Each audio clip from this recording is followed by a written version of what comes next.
ನಮಸ್ಕಾರ ಸ್ನೇಹಿತರೆ, ಈ ವಿಡಿಯೋದಲ್ಲಿ ನಾವು SC category A B C certificate ಎಂದರೇನು, ಯಾರಿಗೆ ಯಾವ ಕ್ಯಾಟಗರಿ ಬರುತ್ತೆ ಮತ್ತು ಹೇಗೆ ಅರ್ಜಿ ಹಾಕುವುದು ಎಂಬುದನ್ನು ಸಂಪೂರ್ಣವಾಗಿ ತಿಳಿದುಕೊಳ್ಳೋಣ.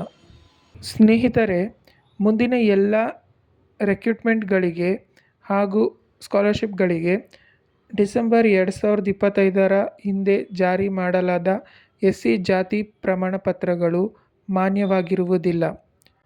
ಡಿಸೆಂಬರ್ 2025 ನಂತರ ಜಾರಿ ಮಾಡಲಾದ SC ಜಾತಿ ಪ್ರಮಾಣಪತ್ರಗಳನ್ನು ಮಾತ್ರ ಮಾನ್ಯವೆಂದು ಪರಿಗಣಿಸಲಾಗುತ್ತದೆ. ಇದಕ್ಕಾಗಿ ಮೊದಲು ನೀವು ನಿಮ್ಮ ಮೂಲ ಜಾತಿಯನ್ನು ನಿಮ್ಮ ಅಜ್ಜ ಅಜ್ಜಿಯಿಂದ, ತಂದೆ ತಾಯಿಯಿಂದ ಅಥವಾ ಹಿರಿಯರಿಂದ ಸ್ಪಷ್ಟವಾಗಿ ತಿಳಿದುಕೊಳ್ಳಬೇಕು.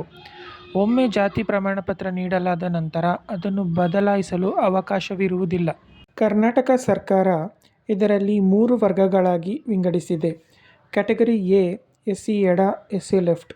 ಕ್ಯಾಟಗರಿ ಬಿ SC ಬಲ, SC ರೈಟ್. ಕ್ಯಾಟಗರಿ ಸಿ ಇತರೆ ಅದರ್ಸ್. ಕರ್ನಾಟಕ ಸರ್ಕಾರದ ಅಧಿಕೃತ ವೆಬ್ಸೈಟ್ ಮೂಲಕ ಬಿಡುಗಡೆ ಮಾಡಿರುವ ವರ್ಗ ಎ ಬಿ ಸಿ ಪಟ್ಟಿಯನ್ನು ನಾನು ಇಲ್ಲಿ ನೀಡಿದ್ದೇನೆ. ದಯವಿಟ್ಟು ಆ ಪಟ್ಟಿಯನ್ನು ಪರಿಶೀಲಿಸಿ ನೀವು ಯಾವ ವರ್ಗಕ್ಕೆ ಸೇರಿದ್ದೀರೋ ಅದನ್ನು ಆಯ್ಕೆ ಮಾಡಿಕೊಳ್ಳಿ. ಇದಕ್ಕೆ ಬೇಕಾಗಿರೋ documents: photo, Aadhaar card, affidavit bond, application form, transfer certificate.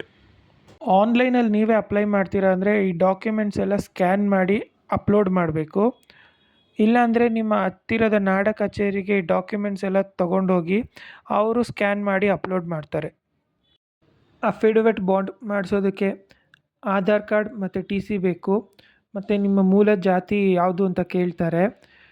ಇದನ್ನೆಲ್ಲ ಅಡ್ವೊಕೇಟ್ ಹತ್ರ ತೊಗೊಂಡೋಗಿ ಮಾಡಿಸ್ಕೊಳ್ಳಿ. ಇಲ್ಲಾಂದರೆ ನಾಡ ಕಚೇರಿ ಹತ್ರ ಹೋಗಿ ಅಲ್ಲಿ ಅಡ್ವೊಕೇಟ್ಗಳು ಇರ್ತಾರೆ, ₹350 ಫೀಸ್ ತೊಗೊಂಡು ಮಾಡಿಕೊಡ್ತಾರೆ. ಈ ಅಪ್ಲಿಕೇಶನ್ ನಾಡ ಕಚೇರಿಯಲ್ಲಿ ಕೊಡ್ತಾರೆ.